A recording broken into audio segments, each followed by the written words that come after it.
Let's start with the big news. We've seen a string of public corruption convictions lately, capped off by Sheldon Silver, the former Assembly Speaker, now the former Senate Majority Leader Dean Skelos. And I'm just wondering, coming into a position as a prosecutor, what do we need to change here in the state? Do we need better laws, more reforms? Yeah, I mean, it is very disconcerting that two of the three leaders of our state government have been convicted of multiple felonies over the last few days. And it's troubling on many levels.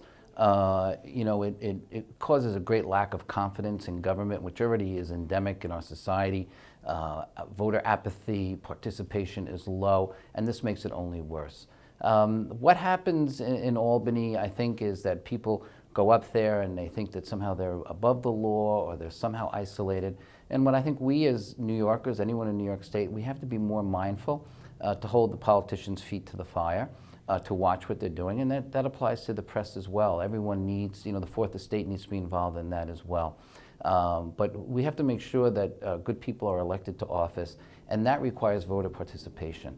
We have to make sure that bad people are prosecuted and convicted, and that requires good people in those positions to do that. And I think we're seeing that happen now. But it is a major concern. For us on Staten Island, there are some other major concerns that I'd like to talk to you about today. But I think for any citizen of New York State, it is very troubling, and there have to be reforms put into place.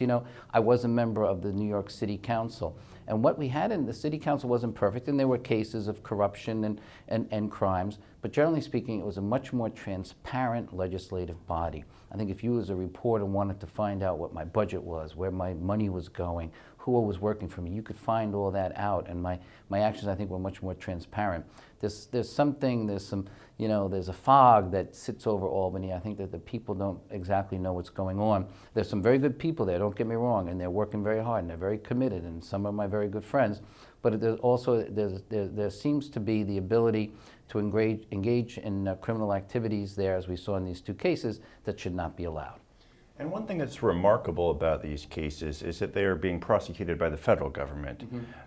And I'm wondering, do you think it's the state government dropping the ball? And what role should district attorneys play, if any, in sort of dealing with this kind of behavior? Well, sure. And many, some of the larger offices actually have public corruption units where they are able to investigate and go after cases like this. Unfortunately, the Staten Island office that we're going to assume January 1st, because of its very low budget, because of its limited resources, we don't quite have the availability to do all of that work. So in those cases, it's good that the federal government comes in with its resources and with its team of people to go after cases that maybe the local people can't go after. But I do think that every office should be involved in that process, and I do think that we will work to do that on Staten Island as well once we deal with the more, every crime is a pressing issue, but we have a terrible drug crisis in Staten Island. We have a terrible domestic violence. Aggravated assaults are up. These are things that we have to deal with first and foremost, and I'll be glad to talk to you about that as well. But we do have to be more mindful of these public corruption cases, and we have to hold politicians' feet to the fire. And things like campaign finance reform, which the city has a much better program.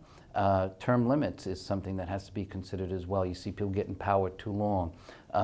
Decentralizing power in the legislature, very important as well. So these are things that we can do for government. Prosecutors have to be mindful, but the issues we face in Staten Island are on a much more on a sort of a personal, individual level that we have to address first.